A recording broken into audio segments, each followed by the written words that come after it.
So a few years later, when I was 21, I was out on a date and the conversation turned metaphysical. And this was in 1975 when astrology was really getting big and everything. And my date told me about this book with all this information about who Adam and Eve were, who Jesus was, how the universe is orchestrated and populated by spiritual beings. And I was so intrigued, I went to the library the next day and I saw the book on the shelf. I took it out and I had a very profound experience with the book. I opened it up and all of a sudden, ding, ding, ding, ding, I heard in my mind's eye, "You found what you were looking for." My truth bells were ringing and my whole body was just like electrified. Now, I have never had a reaction to a book like that before or since, and it was called the Urantia Book, Urantia. And it's a revelatory text. It was not authored by humans, although the celestial authors compiled a wide range of human intelligence up into that time, which was in the, I would say, early to mid 1900s. Hello, my dear friends. I'm Donald Lee, and this is Expressing and Revealing Your Truth with Donald Lee. It's a podcast in which I help you understand the truth about who you really are and how you can express and reveal that truth in the world. To do that, I interview people who have had transformational spiritual experiences, the type of experiences that many of us wish we had, but never do. Yet by learning from my guests' experiences and the wisdom they've gained from those experiences, all of us can glimpse a bigger vision of who we really are and how we can live our lives more fully, more peacefully, more lovingly. Be sure to download my free mini ebook containing 5 of the 50 parables from my popular book, The Band Director's Lessons About Life. These little parables are short, easy to read, inspiring, and also help you to understand more about who you really are. There is a link in the show notes to get your free ebook. In this episode, I interview Donna D'Ingillo. She was introduced to the Urantia Book as a young adult, and it changed her life. Hardly anyone has heard about the Urantia Book. I only heard about it myself a few years ago. It is truly amazing, and you will hear about it today. It gradually led Donna to awaken her soul and her spiritual connection to the divine in such a way that she now provides energetic healing for people. She offers transformative sessions that integrate divine patterning, DNA recoding, and generational healing to restore balance between spirit, mind, and body. I'm sure you will really enjoy this wonderful conversation with Donna D'Ingillo.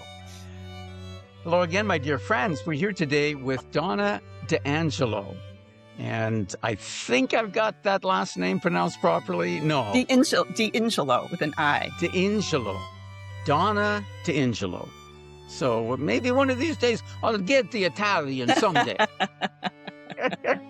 It's not one of the languages I've learned. I have, as a musician, former band director, former musician, and sometimes, occasionally I have sung in Italian, not often.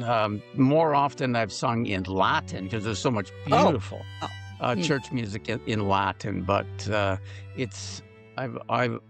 I don't really know too much of other languages other than English, and Italian is, apart from musical terms, like if I ever visit Italy, I mean, if it's not forte, piano, or accelerando, if I can't use my musical terms, I won't really be able to communicate much. Right, yeah. But just anyway, talk with your hands, right? They understand. Yeah, with my hands, like yeah.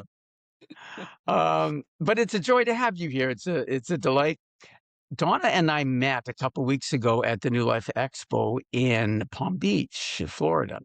And I was at the presentation that she gave, and I was very much intrigued. And I thought, Donna would make a great guest. And here she is to be a great guest. So I'm going to start off with Donna telling her story of her transformational spiritual experiences and her spiritual journey and how she's come to the place where she is today. So Donna, I'll try not to interrupt you too much. Take it away, my dear. Okay, well, thank you so much, Donald. I'm delighted to be here and to speak with your audience. I think my spiritual journey began when I was first born because I always had an affinity for God and Jesus. And even though I was raised in a Christian church, I didn't get all the questions that were on my heart and mind answered during my formative years in the church. And so it was around my late teens that I really started to question, and I noticed that I was turning agnostic. I mean, I knew I believed in God, I just didn't understand the teachings of the dogma that just didn't resonate with me. So a few years later, when I was 21, I was out on a date, and the conversation turned metaphysical. And this was in 1975 when astrology was really getting big and everything. And my date told me about this book with all this information about who Adam and Eve were, who Jesus was, how the universe is orchestrated and populated by spiritual beings. And I was so intrigued. I went to the library the next day and I saw the book on the shelf. I took it out and I had a very profound experience with the book. I opened it up and all of a sudden, ding, ding, ding, ding, I heard in my mind's eye, "You found what you were looking for." My truth bells were ringing and my whole body was just like electrified. Now, I have never had a reaction to a book like that before or since, and it was called the Urantia Book, Urantia.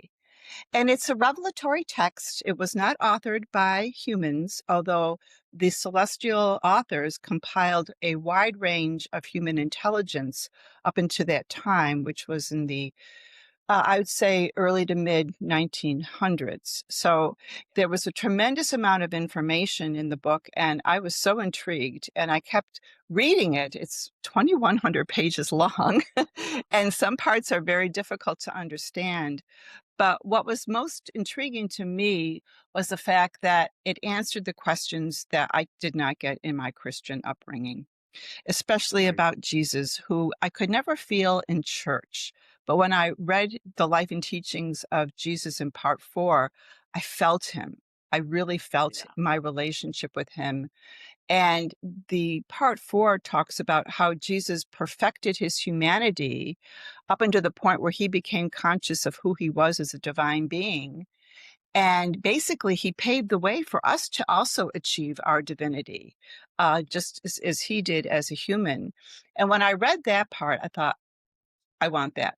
I want to be like you. I was so moved by his story and, all the experiences he went through. So I studied the Urantia book with a group of people. I was living in Chicago.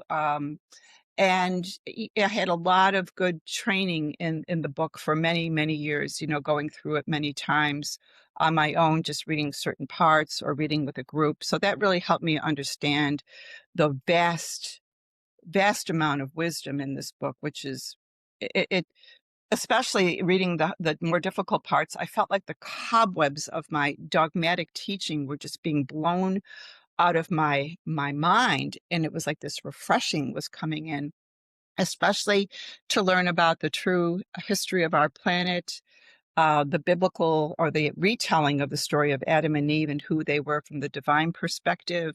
I just kind of conceived that this had to be true because it made so much sense. It was so consistent in its approach to telling the bigger story of our planet. So then my next big spiritual awakening happened a little under 20 years later when I was pregnant with twins, and my husband, who was working at the Urantia organizations at that time, lost his job. And we were under a tremendous amount of stress because we had to move and transfer his children, my stepchildren, to another school out of state and try to sell our house. And this was during the 90s when we had a recession and we couldn't sell the house. And I was just so stressed out. I got a message 2 weeks before my miscarriage that I was going to lose these children. And I did. And I was in the hospital and I delivered my twins, but They were too young to survive. They were only in their 5th month. And back then, the technology to save a premature life, they just didn't have it back then. So I lost them. And I went through a tremendous grieving process because I lost myself. I lost my self identity. I didn't know who I was. I was completely prepared to raise my own children, to raise my children the way I wanted and not have stepchildren. And when that happened, I just fell apart, completely fell apart. And And this is completely normal. I mean, this is a extremely traumatic event for a woman to have a miscarriage, and yeah, twins. My heart goes out to you. I mean, I have twins. I can't imagine, it was devastating. losing them both and so late in the pregnancy. I think the further along in the pregnancy you go, and Oh, when you lose them, the harder it is. it is. It is. I went through a very difficult grieving process, but it Yeah. opened a door to me because after I had the miscarriage, a friend of mine sent me a paper from a homeopathic journal about a remedy that was mirroring the symptoms I had. And I was so intrigued about what homeopathy had said about my miscarriage that I started to buy books on homeopathy and I started to read about it. And I was very much taken by the philosophy of homeopathy because they do talk about in the Urantia book about energy and healing and super consciousness and how energy directs matter. So it was very easy for me to make that foray into studying homeopathy. And I almost became a homeopath. I really was that intrigued by it. But about a year later after my miscarriage, we found out in the Urantia community that there was something, an event happening on the planet to help this planet recover from its evil, nefarious past. And in the Urantia book, they talk about the Lucifer Rebellion, about an event that happened on this planet 200,000 years ago when spiritual beings who were in charge of helping the indigenous population advance to a higher civilization over a long period of time, they decided Lucifer and his minions, and this is all in the Urantia book, decided they were Right. going to take the planet off into a different course. And because of that, all of the evil that we are seeing playing out is attributed to this event that happened 200,000 years ago. And as I began to understand more of the implications of the Lucifer rebellion, what it did energetically, it opened me up to a wide variety of spiritual teachers who wanted to teach me higher universe principles. And so I made contact with my first teacher in 1992. I was practicing quieting my mind because their core teaching is to practice stillness, quieting the mind so the divine inner source can start feeding you with information and love and validation of who you are. So as I started to practice that, I started to get all these weird sensations in my head, buzzing, tingling. And so I knew my vibrational rate was being elevated because of my study of homeopathy. And then one day when I was meditating, these two vortices of energy hit my bottom of my feet, the soles, spiraled up into my head. I had a burst of pain for about 2 seconds. And then I heard on the left side of my head, my teacher say, this is, his name was Welmack. He said, we're making adjustments so it's easier for you to hear us. So I became a Oh, channel. wow. You know what And you described with the two spiral kind of swirling energy ups here. It sounds like a Kundalini awakening, of which there's many varieties. Is would you say that that's what it was? Maybe. well, I never thought of it that way because, I always thought it kind of hit the root chakra and went up that way, but it hit the feet and went up my legs and just kind of blended into my chakra system. It could have been because it was very pronounced. I mean, and it was very, very apparent to me something that this was not something I was controlling at all. It just happened. Right. Right. So I started practicing learning to I use the word transmit, receive, transmit. And as I started to do this, I began to become aware that what my true path in life was to be a healer, is to help people heal of the trauma that they had in the past. And I remember one time getting a message from my teachers, and what they said was, this world has many doctors of the body. but what it needs most is doctors of the soul. And when I Right. heard that, that pretty much solidified me to move from studying homeopathy to working with my celestial teachers, where they were starting to tell me more about our system of consciousness and how it functions. And so from a period of about 1994 to the early 2000s, I was on a very, very intense course of understanding human consciousness, especially to understand about generational healing, about how ancestral trauma gets passed down through the DNA, through the epigene, and through just the way evolution works, with memory being a very important part of our consciousness system. But most of the memory that we have is unconscious or cellular memory, which is very hard to tap into. And they taught me how to tap into that and to hold space. So what they could do is all these celestial helpers could come into a person's consciousness, identify where the trauma was, and start recoding it. There would be a release of emotional charge.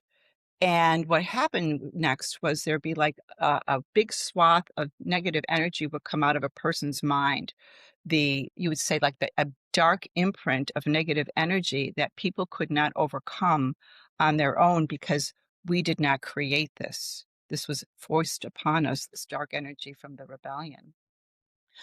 So I'm just going to backtrack a little bit. So this is in the early 2000s when I started learning a lot about this. And this was all from my teachers. And I didn't know anything about epigenetics until about 4 years later, when I saw a program on PBS called Ghost in the Genes, where they were talking about how they were doing research into genetics and finding that trauma was carried forth on the epigene. It's like, oh my gosh, now I got scientific corroboration.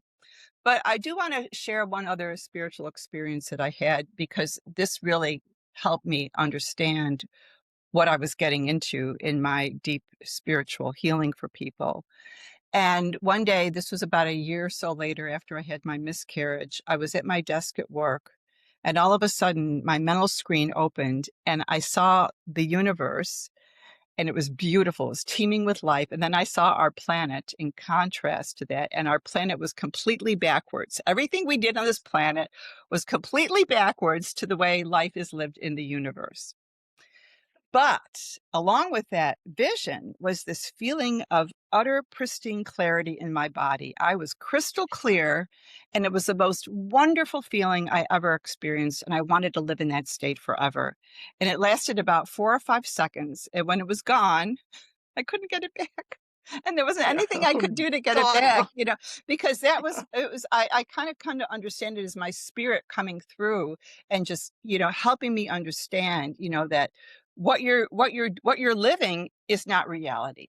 That is not how you're supposed to live.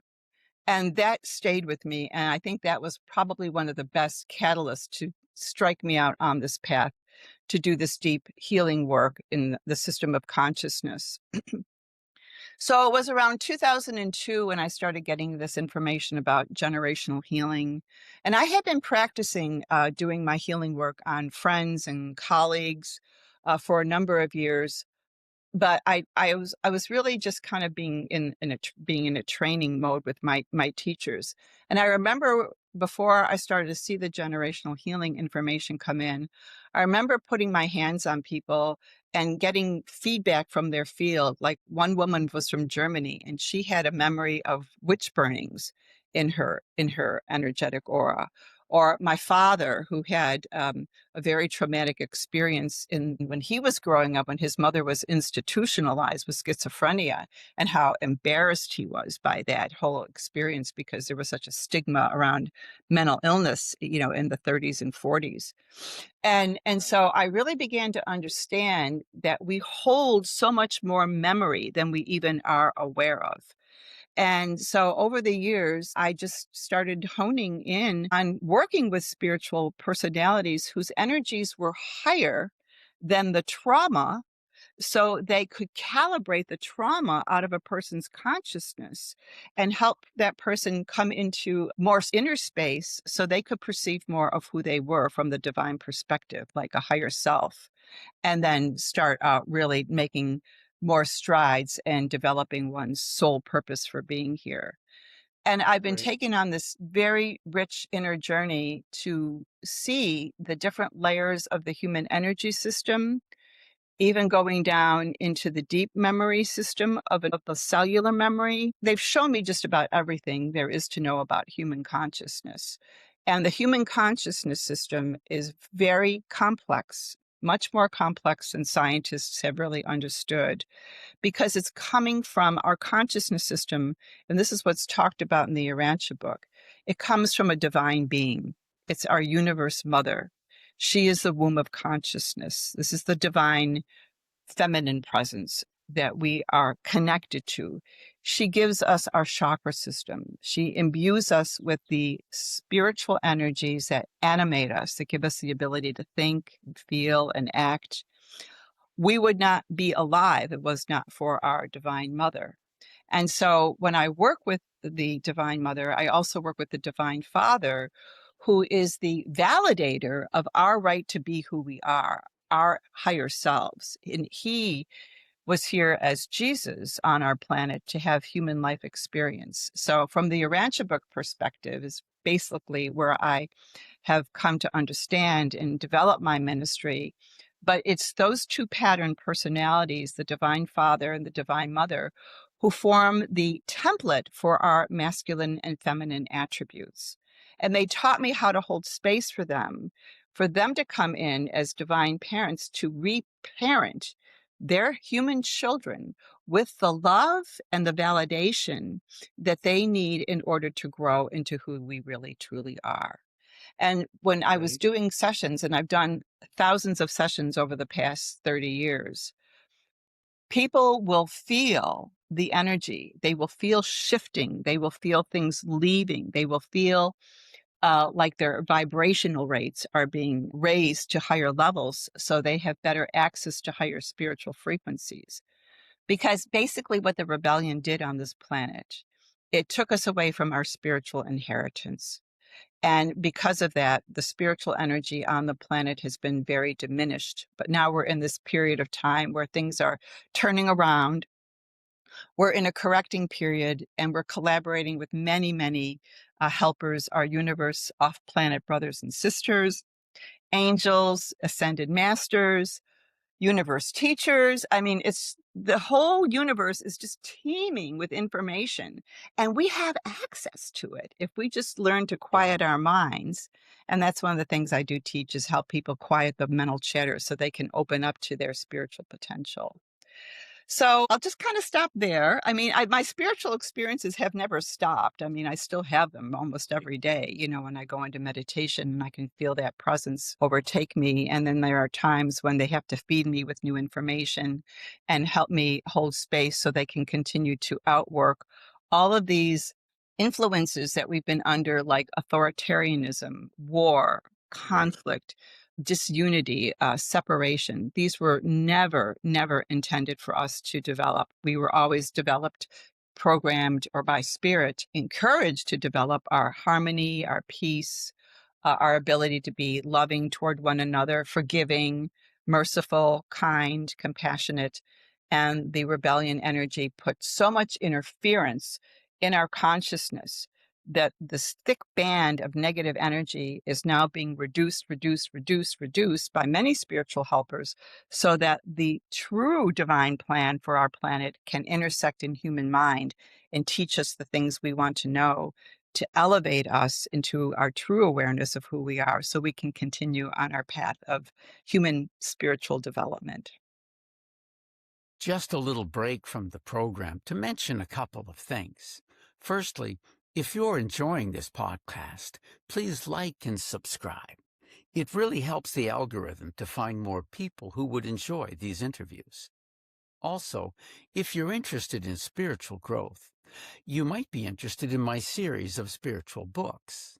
As a spiritual author and a former band director, I use my little "the band director" trademark in these books because I use music as a metaphor for life, and the journey of becoming a musician as a metaphor for our spiritual journey. There are 3 books in the series. The Band Director's Lessons About Life is a book of modern-day parables inspired by events from my teaching career. When you're working with kids, little things naturally come up that we sometimes call teachable moments. Little events when you realize there's a bigger lesson happening right now than the alternate F-sharp fingering on the clarinet that I was trying to teach. I started writing some of these little stories down and turning them into modern-day parables. So, the Band Director's Lessons About Life has 50 little parables. It's a bit like a Chicken Soup for the Soul book. Each parable is about 3 pages long. Each begins with a story that happened in school. And then there's a reflection section that draws a spiritual lesson out of the events of the story. That is, it explains the spiritual metaphor.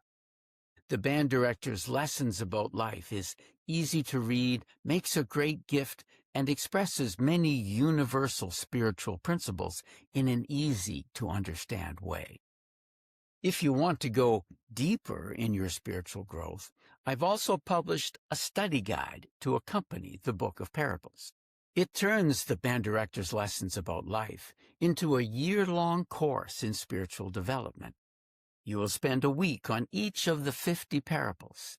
There is a deeper teaching about the meaning of each parable, reflection and discussion questions, especially helpful if you would like to use the study guide in a group setting, and a different meditation for each lesson.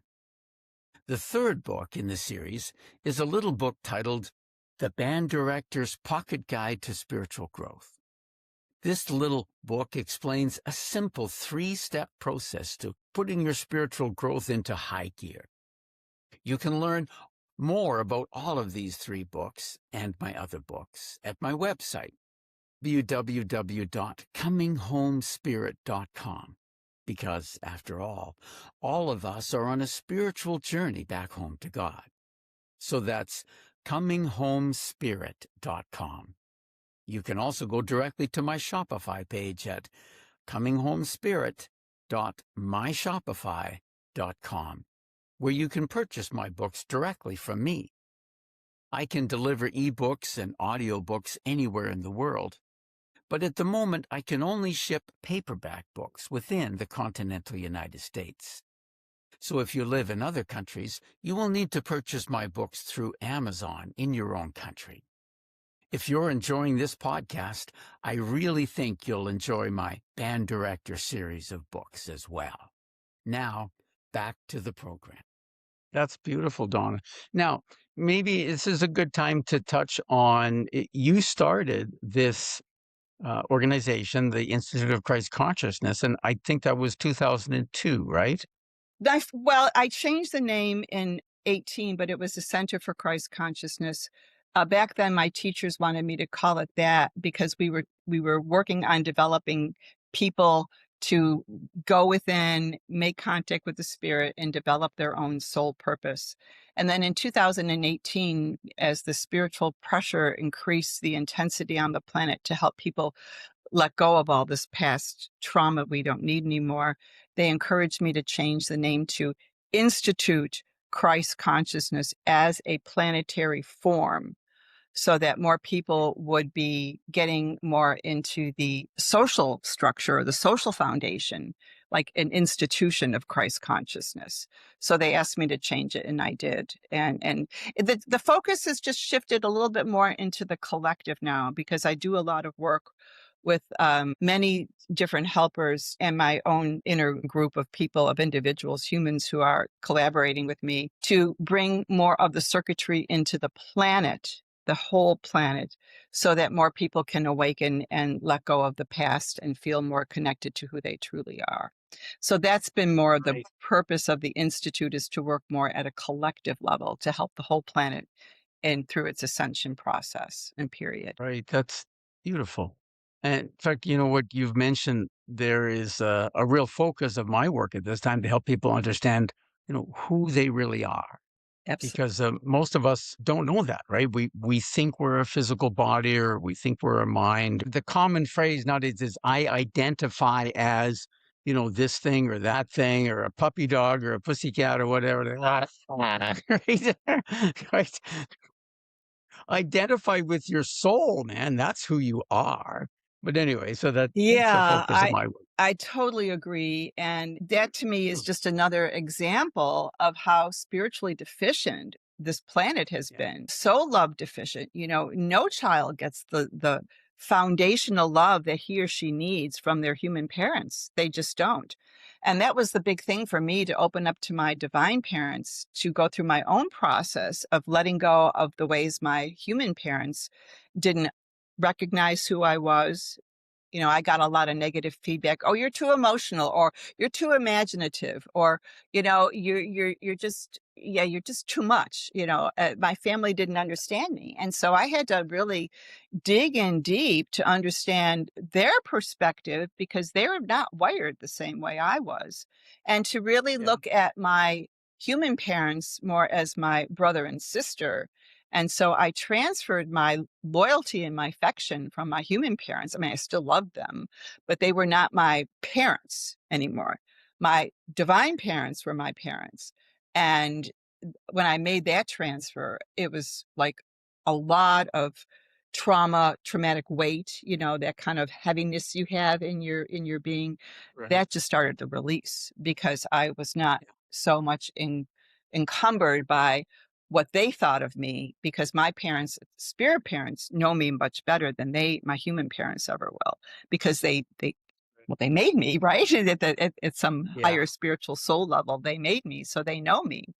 And so it's Yeah. just been very, very helpful. And I've tried to also encourage people to develop a relationship to their divine parents, especially if they need that deep reparenting because of the way that they were treated by their human parents, or even in their human family, their siblings. It's very important for people to step away from that, so they can really anchor into their true soul purpose for why they're here. Right. And maybe this is a good time, Donna, to touch on in the Urantia book, the idea of what in Christianity we call the Holy Trinity, right? The Father, the Son, the Holy Spirit. Christianity is a Trinitarian religion. And the Urantia book also teaches this Trinity, but it's not exactly the same. So, can you explain for everyone what's the difference between the Trinity in Christianity and the Trinity as the Urantia book explains it? That's a really good question, and I love to clarify that. The cosmology of the Urantia book is so vast that it talks about a level of perfection, an existential level where everything exists in perfection. And that existential level has three divine beings, and the Urantia book calls it the Universal Father, the Eternal Mother Son, and the Infinite Spirit. That is the Paradise Trinity. And there are all different kinds of associations that these three beings enter into to start creating different worlds, different dimensional levels.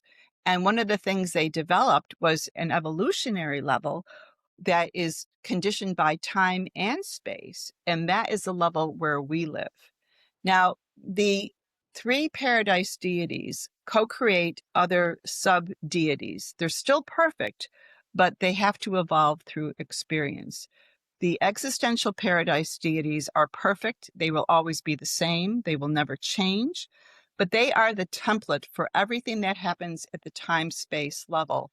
It's like a pattern replication that is being brought down to time and space, given to many beings, including humans, to co-create together to build a higher heavenly order in the higher, or in the time space that replicates the perfect order. So the Universal Father and the Eternal Mother Son unite together to bring forth a series of creator sons, of which Jesus was one, although in the Urantia book his name is creator son Michael.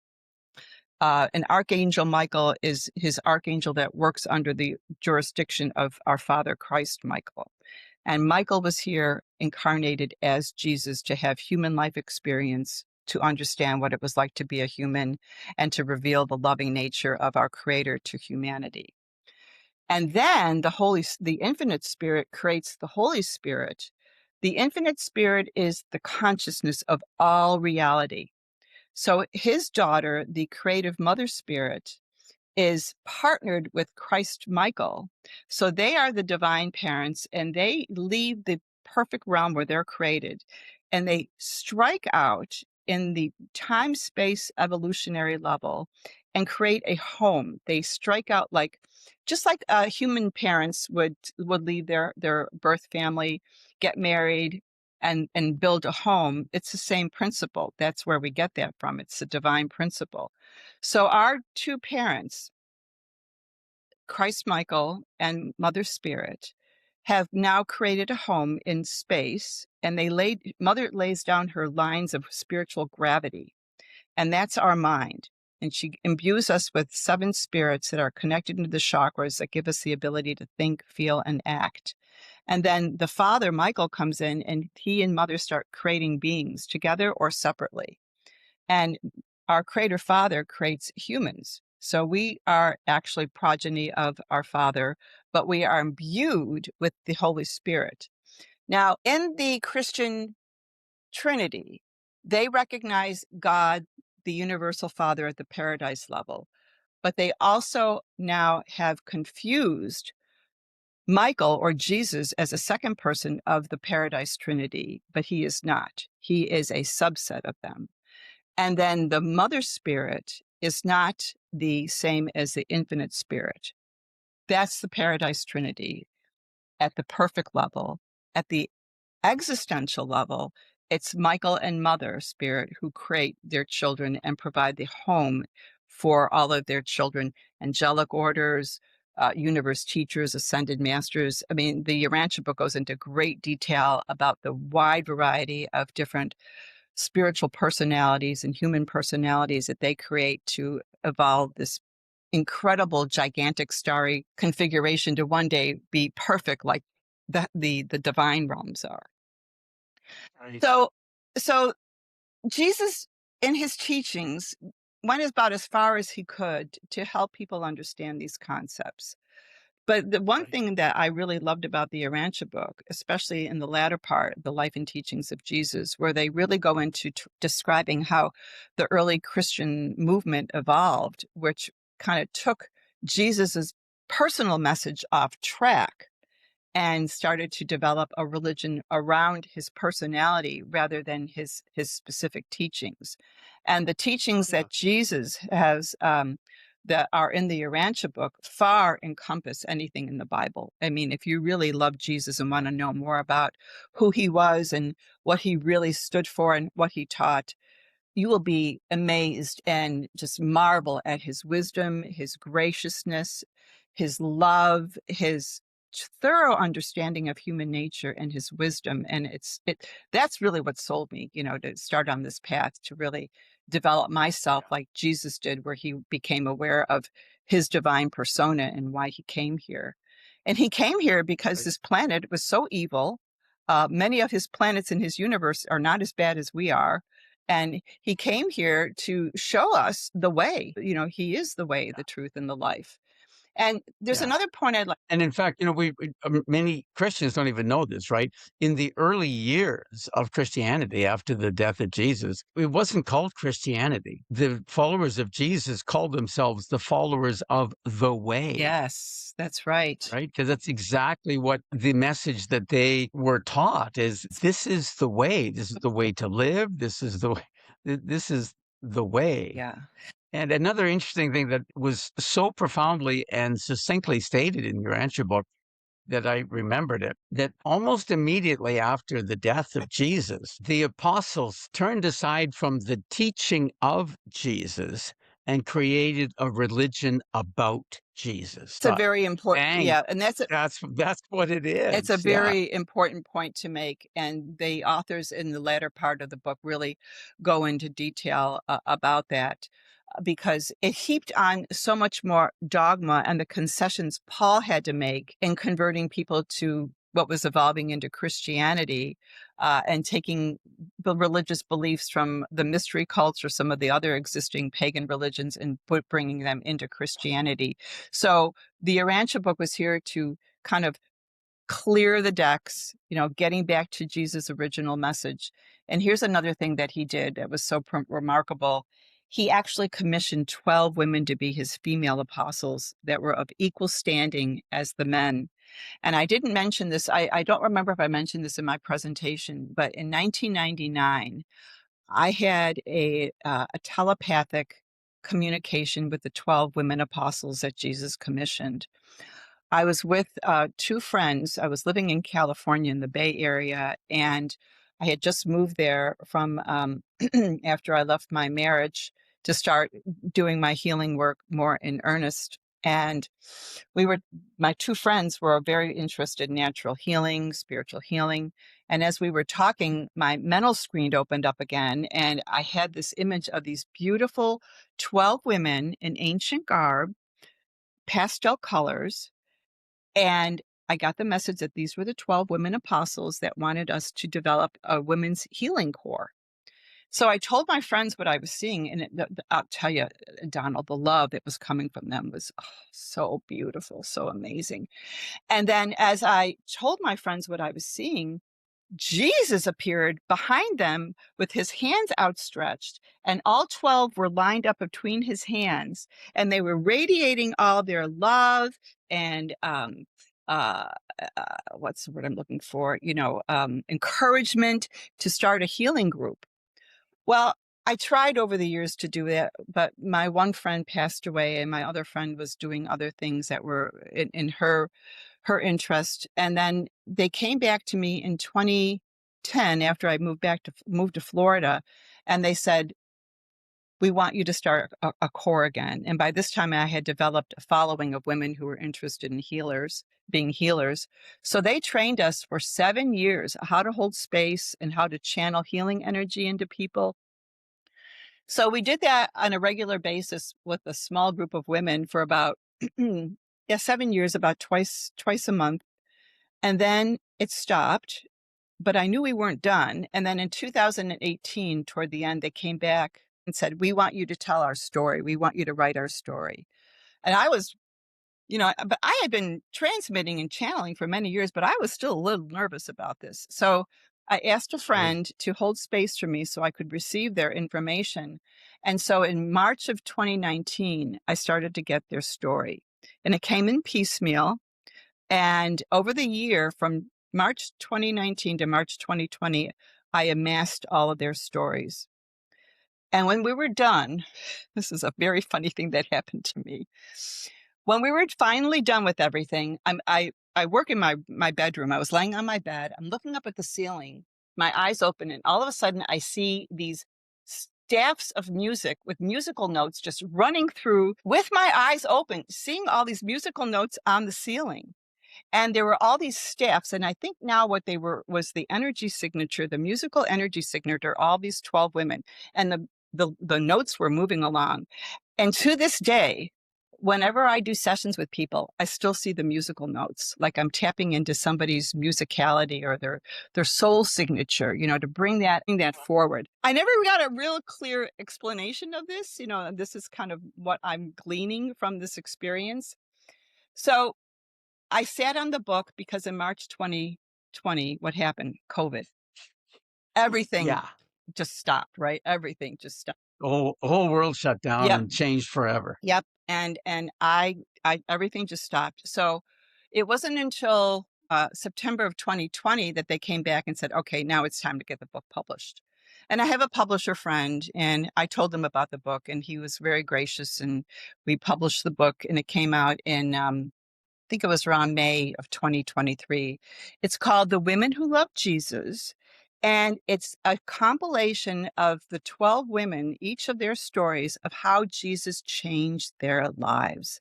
And he did it energetically because he recognized their soul. And at that time, women were in the Jewish community were treated like like second-class citizens. They had no voice. They were regarded as property. So for Jesus to validate them for the right to be who they are and then to elevate them into positions of influence in his ministry was huge. And even the male apostles had a hard time with it. They didn't like it. They had a hard time with it, but they finally, did. Nobody likes to give up power. It's not just a male thing. That's true. Nobody likes to That's give up true. power. So the women who love Jesus is a beautiful account of how Jesus recognized who they were and how he evoked a soul response in them that brought out their true nature so they could discover their own inner gifts. And each one of them decided they wanted to follow Jesus and become a part of his apostolic ministry. And these women were mostly the ones who ministered to the sick, children, the infirm, the elderly. Jesus taught them healing. And of course, they used a lot of the natural substances they had at that time, essential oils, herbs, and things like that. But they were largely responsible, that they told me, in the early days of the Christian movement, because they developed the social foundation of love that brought more believers into the fold. The male apostles were good at the preaching, but the women were heart-centered. They were so heart-centered, heart and soul-centered, that's what drew the people in. And in their accounts, I mean, every time I would get one of their stories, I mean, I would just be feeling their energy and their love for Jesus and their love for humanity. And I would be moved to tears because it's just so beautiful how deficient in love we are. And then when we open up to it, how it just melts all that, all that trauma and anger and fear in the heart. So, we can step away from that and really live our true purpose. So after the book was published, I now have a small group of women who we meet regularly once a month, and we work with our ancient sisters to help them and continue to build in that type of healing ministry into the planet, because that's what's going to heal the world. We're not going to get healed through political change, sociological change. It's spiritual change. When people really tap into their soul purpose, that's when we're going to see, and we're already starting to see evidence of it, but now we need to happen worldwide. And this book can be a tool to help people understand how Jesus was able to communicate from the soul, because that's not a way that we're used to communicating. We communicate through the mind, and we very rarely communicate from the heart, and hardly ever through the soul. And so that level of communication is something that we need to develop as a species here on this world. And that is something we're in the process of understanding now, beginning to understand. That's great. Yeah, and people can get that book either from your website or from Amazon, I think, right? Yes, it is on Amazon. And it's called The Women Who Love Jesus. Now, I have another question for you, a couple more questions for you. But the next one is, so in your work now, it's healing mainly, right? Yes, repatterning so that you can get back to the original divine purpose and plans. Okay. So this involves channeling in a way or in a sense, right? Can you kind of explain that? Yes. Yeah. When I work with a person, I always begin with a prayer of intention, asking them, well, what do you want to focus on? And some people have a specific intention, or some people just want to leave it open-ended because they trust spirit knows them better and can, help them figure out where they need to focus. So I begin with the prayer of intention, and then I just kind of watch and see where the energy is going. And I always, invite the divine parents to come in, and I say, this is your child. You know what this child needs, not me. I'm just the conduit. And so I watch and I wait and I see things happen. I will get words to focus on, or I will see light circuits come in, or I'll see, like, when the divine father comes in, he's more like of a blue color, or the divine mother more of a pink color, or the angels that work with the divine mother are more of a pink, kind of like puffy cotton candy, energy. It's very sweet. It's very soft. It's very inviting. So blue and pink for baby colors, it's not just something we made up. It's of No, divine origin, is it? yeah. A lot of what we have is our divine patterns. We just don't recognize them because we're living on a spiritually, educationally deficient planet. So, Yeah. so what happens, and like I said, I've done thousands of sessions, but they're all unique because it's specified for the Right. individual where he or she is at that particular moment in their spiritual development. But what I will see, especially if we're working on trauma, what I will see is like information will come up. Like, for example, somebody is holding on to some really deeply embedded fear that's tied to an experience. The fear is a mask. It hides the experience because it's so painful and traumatic. But what I do is I encourage people to start breathing, focus in your heart. Just say that, I'll identify what I'm seeing, and then I'll ask, okay, what is the problem or the experience underneath the fear that's masking it? And when I hold Right. space, the divine parents come in who are energetically more loving than the trauma, more understanding than the trauma. So they come in and they soften the heart energy. They release the resistance in the heart energy. And there's like a charge, like a spark that opens up. And then I'll see this negative dark energy pull out of the experience. That dark energy is the mask. And then I will see what the fear is tied to the experience. And I will tell them and ask them, is this true? Is this radiating or resonating with you? And they say yes. And I say, just forgive it. Do your best to forgive it. And I hold space for the divine power of forgiveness to come in. And then there's a shift. And all of a sudden, that trauma is gone. And then the repatterning comes in of the way that that person needs to hold it, because now their spirit, their own personal spirit of the creator, can start shedding light and helping that person open up to more of who they truly are at a higher self perspective or dimensional level. So Right. I cannot really speak more to that because everyone is different. But I can tell you from Right. experience that I've had many people come to me for their session and they're crying and they're just miserable. And 45 minutes later, they're happy, they're smiling, they can't believe that, that's gone. They don't have to deal with that anymore. It's really remarkable. And it's just a testament of how loved we are by our spirit parents, by the universe, that they want to help us overcome all of these limitations we've been living under, that we're still starting to understand what the limitations were.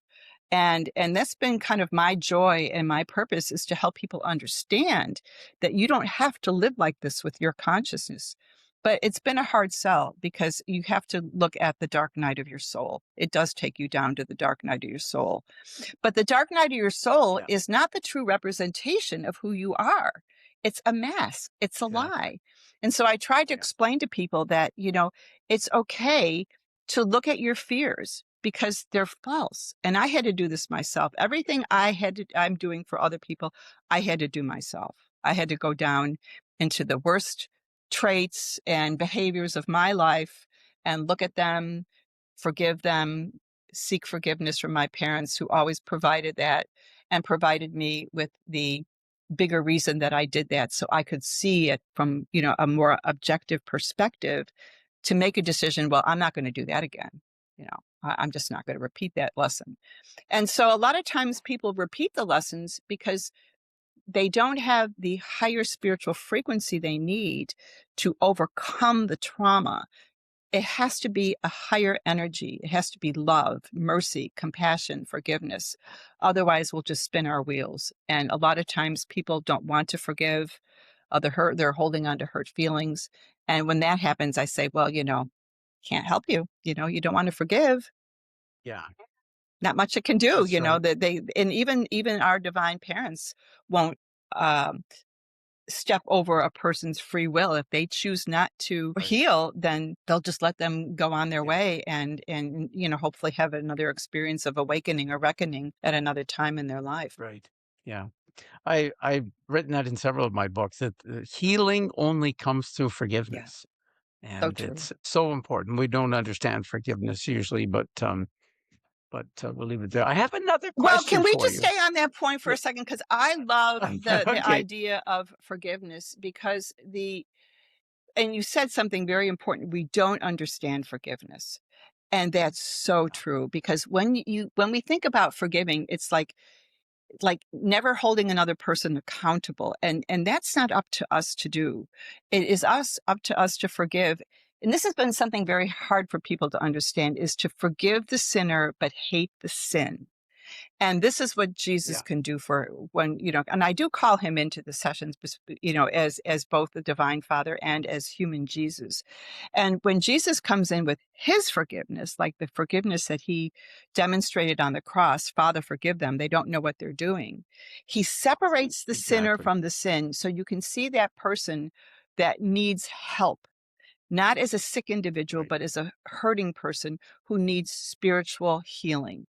And most people cannot do Right. that. It's very difficult, because when you pray for another person, you're praying for their healing. You're praying for their spiritual awakening. And so forgiveness is fundamental to any level of healing, either your personal healing or healing in your relationships with other people. So I'm really glad you brought that up. It was Right. very important. Yes, I've written that healing is not a gift we give to someone Mm, else. Forgiveness is a gift we give to true. ourselves. Because when we don't forgive, we are bound in that anger, and by that anger, resentment, whatever it is. The lack of forgiveness binds us, not the other person. True. So true. Yeah. Right? So the forgiveness releases us. It releases us. We're now free to go on and love Yes. again. It's like we get a second shot at innocence, at love, at compassion, at all that kind of stuff because we've forgiven. Yes. And if we don't forgive, we're we're tied into all of those energies of the Lucifer rebellion that you So mentioned, right? true, so true. I remember one client I had many years ago who was very angry, and she was going through a bad divorce, and her energy field was giving me feedback. You've got to forgive your husband if you want to really heal. And she said, I'm not going to do that. It's like, oh, Yeah. can't help you. You know, you don't want to Yeah. forgive, Yeah. but you And because she's thinking, "I'm not going to give that to him," right, right? right. But it's not it's forgiveness isn't something you give to another person. That's why I say we don't It's understand it. so true. It's Yeah, forgiveness. No, that's a gift we give to yeah. ourselves. It doesn't affect the other person at all. It relieves us from all of that resentment and anger. Yeah, it's such an important Yeah. factor in the healing process. And so I always, especially for coming in some really deep trauma, the person is led down a path to get into that state of forgiveness. We don't necessarily start with forgiveness. It goes down deep so they can feel safe and like, I am willing to forgive now, instead of, oh, I'm not going to forgive. I'm not going to. Right. Oh, I want to forgive. Forgiveness is going to be good for me. Yeah. Yeah. And it's very often a process. We think we've forgiven, but then it turns out, well, not completely. You got to forgive a little bit more. That it's like you know, we got our marbles, right? Okay, I'll give you that one, but I'm going to keep these ones. Oh, yeah, I'll give you that one, but I'm going to keep these ones. So we think we've been generous and we've forgiven, but we haven't completely. So and it turns up Yeah. later in our lives. But anyway, let's move Sure. on from that because I do have, before we run out of time completely, I do have another thing that I'd like to touch on. I don't know whether you're going to feel qualified to answer this or not, but I've always been enamored and fascinated with Jesus and the life of Jesus ever since I was a little kid. And I think it was probably in about grade 3 or 4 when the Gideons came into my school classroom and everybody gave everybody a little, I mean, it would fit in the palm of my hand. I still have it, Oh, right? The little new, I think it's the New Testament and the Psalms in the King James version, right? It's back in the 1960s. And I was, like I said, I've kept it all these decades. I just love that.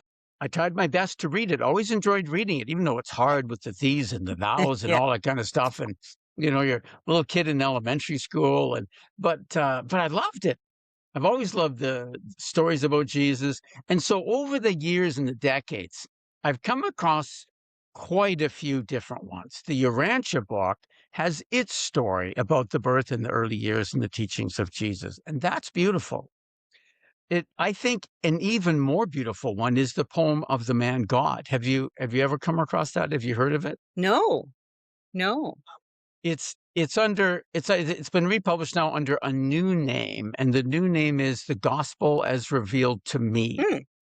Currently published in 7 volumes, and it's what we would today call channeled visions by an Italian woman called Maria Valtorta, who lived during kind of the early and mid 20th century. Died, I think, just after the Second World War, always an invalid, pretty much throughout her adult life. And Jesus gave her these visions of her life and said, write down what you see. And it's beautiful. It's the most beautiful and the most understandable story of Jesus and his teaching and stuff, but it has a different story about the early life. And then, like all kinds of people in recent years I've come across with who've channeled messages from Jesus and the life of Jesus. The what are some of the other books?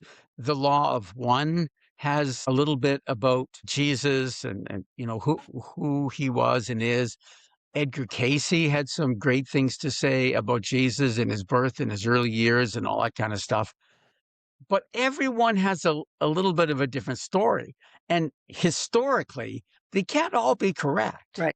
So I've always wondered, well, what's the true story? And I also understand, even though I'm seeking historical accuracy, I also understand that this is sacred story.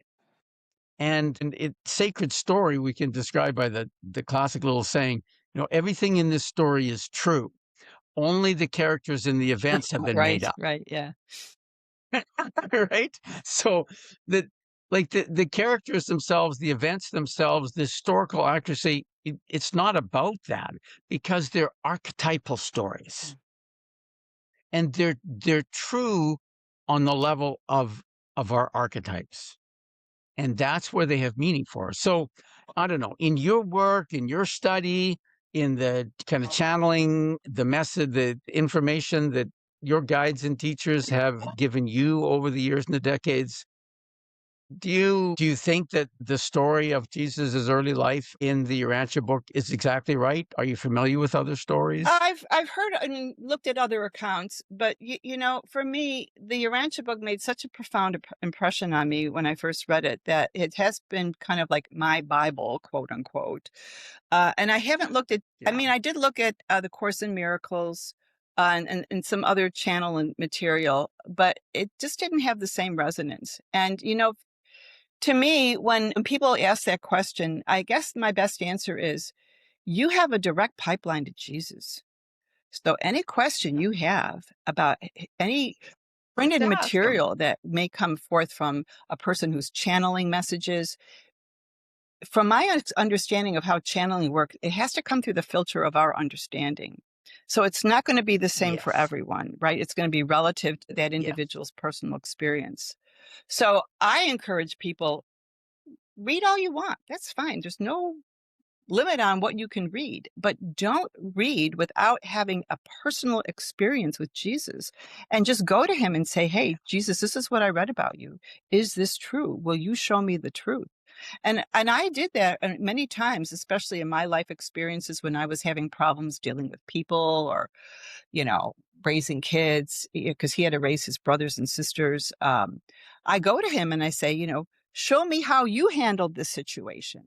And because most people don't use Jesus like that and avail themselves of his human wisdom, we tend to look at the words written about him by other people rather than relying on our own inner guidance.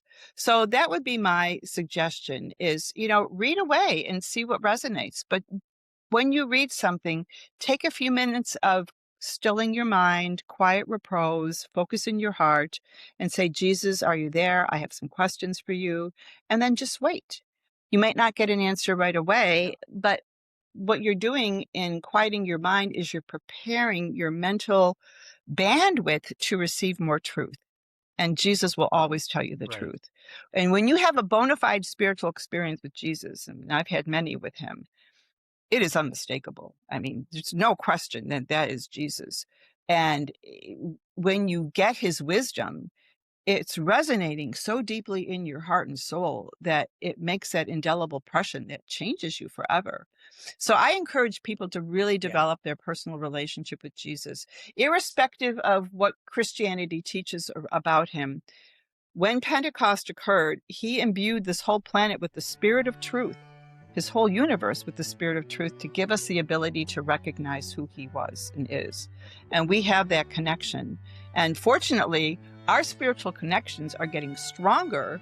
So it's a lot easier for people to tap into these higher frequencies than it was when I first started in the 90s. And especially now when so much, and the solar flares and the energies from the sun, the planet is changing, the veil has thinned. So it's a lot easier when you quiet your mind to step out of the mental chatter and get more of the cosmic downloads that you need, Yeah, that's it. That's an excellent answer, Donna. Very well. Well, while you were speaking, I was reminded of but Edgar Casey said something about that too in response to some sort of a question about what channels or what spirits should we, and Edgar Casey's response, that wasn't him personally answering, right? It was whoever was speaking through him said, like, why would you do that? You don't need an intermediary between you and God.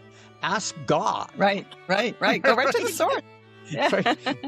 Go right to the source. You don't need any intermediary. God is your Father. Go ask him. That's right. And in silence, listen. That's absolutely right. But we try to make life complicated. Well, that's the interference from the rebellion mindset. It's all about separation. And I had to do a deep, deep dive into the rebellion dynamics to see what they did to us to pervert our consciousness away from spirit. And I have written about it. I've done some podcasts about it, but that's like a whole nother story that nobody's talking about, because when some people go back to try to look at how this planet got so evil, they only go back maybe 12, 13,000 years, when our history goes back way, way, way far beyond that. And the Urantia Book, I think, is one of the best sources to clear the air of what happened on the planet to put us into this position where we are now. But we are in the correction phase with our divine parents bringing forth this massive spiritual rehabilitation to work within our consciousness, in our minds, and in our hearts, to purge this very nefarious separation energy from us, so we are more unified in who we are in our Creator Father source. Yeah, that's beautiful, Donna. So if listeners want to get a hold of you, can you just speak out loud? I'll put the links in the show notes as well, but not everybody is watching. Some people will just be listening. So can you speak out loud your website? InstituteChristConsciousness.org. InstituteChristConsciousness.org. And my email is just Donna@InstituteChristConsciousness.org. And there's I've written tremendously. I mean, I've got a lot of stuff written there about the spiritual growth process, the Women's Core. My books are up there too. Recordings that I've done to help, meditations for people to quiet their minds. So it's very comprehensive in terms of, like a one-stop spiritual shopping. We've got a lot of material there to support you on your path. And then, of course, if you're interested in personal sessions, you just have to email me, and we can set up a time to chat and see how I can help you with your needs. This is a right fit for you. That's beautiful. That's beautiful. Thank you so much, Donna. It's been my honor and joy to have you on my podcast. Thank you for joining me and sharing your wisdom, your insights, and your spiritual journey with us. God bless you on your way, Donna. Thank you so much, Donald. I've had a tremendous time chatting about this. I love talking about this, and I appreciate the opportunity to share with your listening audience. Thank you so much. God bless you and your work. Thank you. Thank you, Donna. Bye for now, Bye-bye. everyone.